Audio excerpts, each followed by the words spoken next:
You called me Mum? Yes. When I was little, I had a choice to send you to adoption or not. I picked yes. Really, Mum? I thought you knew that. Honey, I don't want to hear it. No, but no. And she thought I'd be good. What's happening? I can't stop dancing.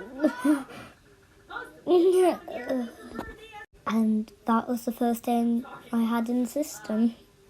It's horrible, really. It's horrible. What are you doing? Telling them about this horrible place.